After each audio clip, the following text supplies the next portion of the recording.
What's going on, guys? Andrew Piluk Hockey here, back again with another video. Sorry for the lack of content lately. I've been so busy. I'm exhausted. I'll just be completely honest with you guys.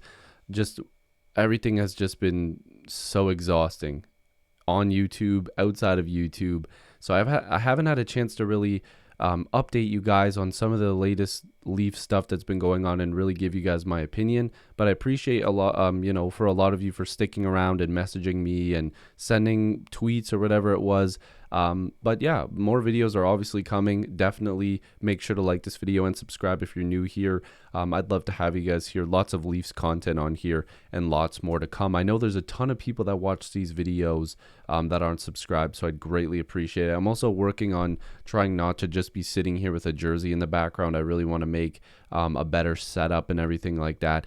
So yeah, we'll try to get into that stuff later on, but let's get into some news and talk about the team and where the team is going from what's been going on lately. So the first little bit of news here, I'm going to bump this up just a tad here.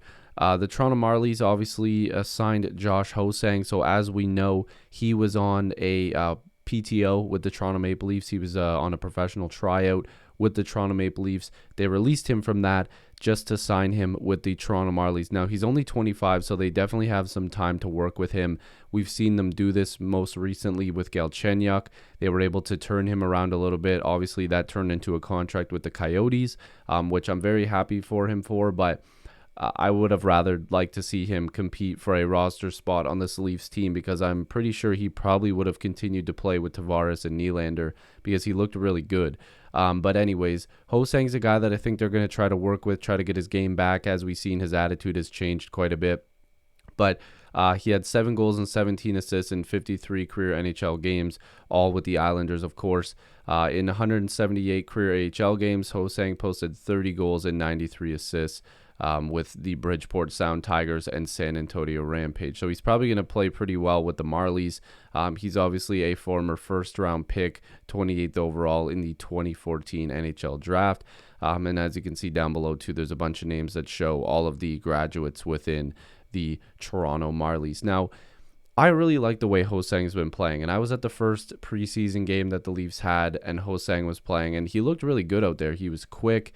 I was just really happy with his performance. Now, I think, like I said, the Leafs are going to hopefully give this guy an opportunity as the time goes on, if they feel like he can make the team, if maybe there's an injury or two, or maybe they just aren't seeing what they want from a certain player. They'll bring him up, try to see if he sparks the lineup a little bit, and if he does, then maybe he sticks around with the team. So definitely a guy to keep your eyes on if you're a Leaf fan. Like I said, I was happy with his performance so far, but he didn't make the team. It was going to be a tough go to get in, but he really at least left a little bit of a mark to the point where they are signing him with the Toronto Marlies. So good job to him. Josh Ho-Sang, great player, great guy, it seems like, so I'm pumped for him. Now, there's been a couple moves in terms of roster moves. The Leafs assigned the following player to the Marlies: Hutchinson, Hollowell, Colgren, Rubens, and the following guys were sent down earlier today. This was a tweet from Mark Masters. Abramov, Dusak, Hoffenmeyer, or Mayer, Kivi Halme, Kopaka, McKenna, and Robertson, and Nikita Gusev. So the last 2 guys on this list, although I will mention Dargan Chintsev really impressed me. I think that he's a guy that the Leafs will hopefully have in a bottom 6 role in the next couple of years. He's actually a little bit more impressive than I was giving him credit for. I actually really do like Dargan Chintsev. But Robertson and Gusev. Now, Nikita Gusev being released from his PTO, not a huge surprise. I wasn't really that impressed with him. But Nick Robertson, now I'm kind of on the fence, and I keep going back and forth with this guy because he is only, 20 or 21 years old. He's got a hell of a shot.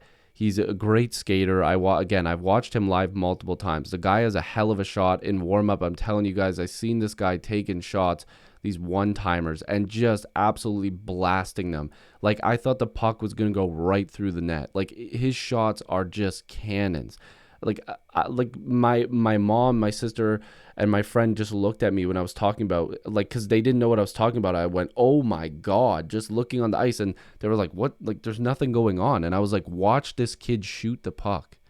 And he was just cannon after cannon after cannon.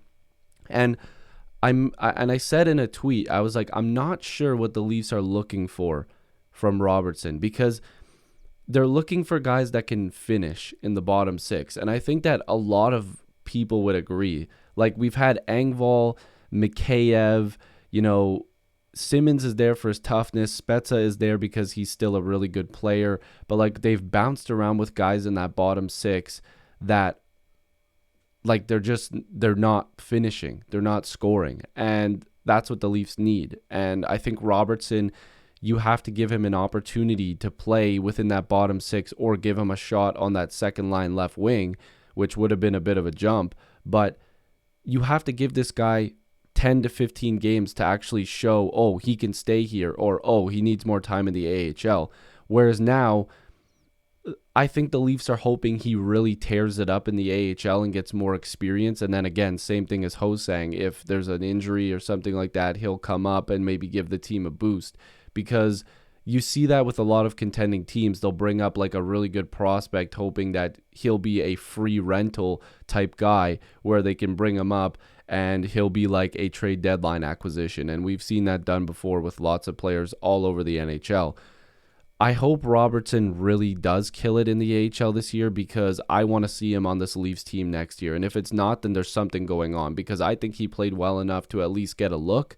I think that he has a lot of intangibles that the Leafs need, and maybe that's an opportunity that he gets mid-year. I think he really will, because I think there's some players on this Leafs team that aren't going to last, because this team needs to win. They need to win. That's just it. Michael Hutchinson was placed on waivers, but he cleared, according to this tweet by Chris Johnston, of course. Hutchinson's a good third, fourth-string goaltender, so if the Leafs ever need a call-up, I actually like the way Hutchinson's been playing. Go check his numbers from last year. He was pretty good. Nothing too crazy here. Just I really do like Hutchinson. I've met him also. Super nice guy. I think I've met him multiple times now, but he's a super, super nice guy. But again, good numbers. You need depth in the goaltending position, especially now the Leafs have some injuries on the goaltending position, so they're going to need Hutch there with the Marlies. So also today on waivers, as you can see, October 6th there from Chris Johnston, another tweet that he had. Joey Anderson is on waivers, as well as Carl Dahlstrom, Brendan Menell, and Brett Seney. Seney had I think he scored like a really nice backhanded goal the other day, and it reminded me of Nazem Kadri. It was kind of crazy. I think he was wearing the 43 as well. I'm not too worried about anybody here except for Joey Anderson. I think that Anderson's a guy that could get picked up by somebody. I think the Leafs had signed him to a 3-year deal under $1 million.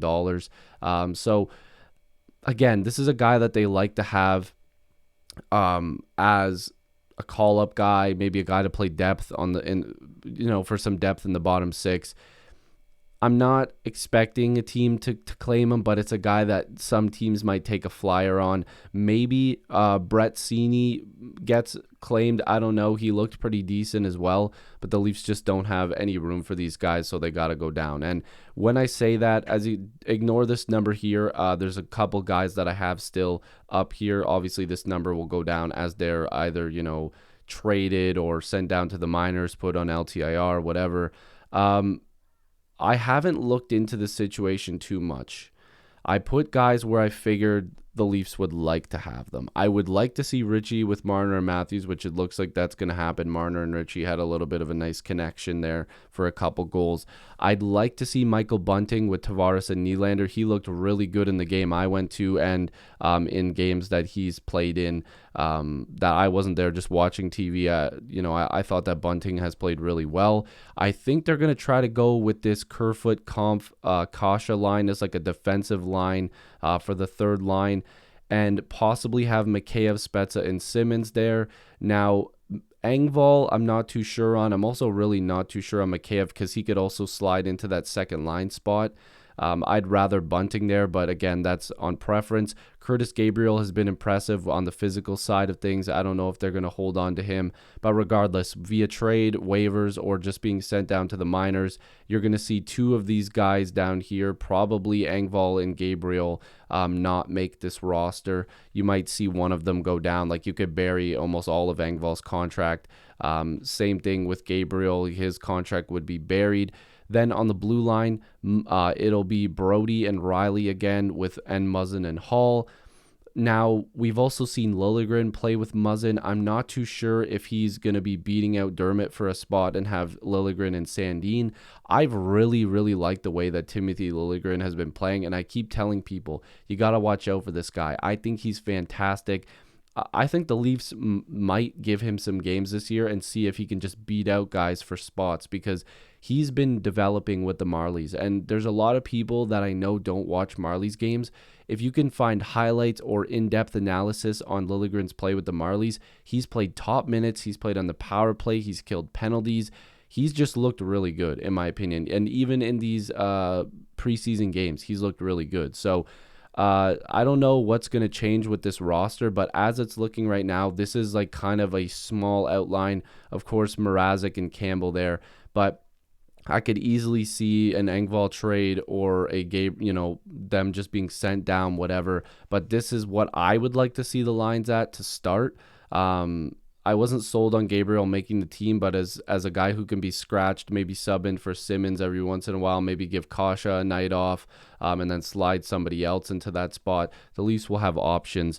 But that's just some news that's been going around, just my opinion on some of the things going on. My camera is about to die. That's unfortunate because I wanted to talk about more. But hey, I've got time to make more videos in the next coming days. Hopefully I'm not too tired. I've been so busy, like I said. But if you guys are new here, make sure to like this video and subscribe. I'd really appreciate it. Join the squad. Hopefully I'll see you in the next video or stream. Peace.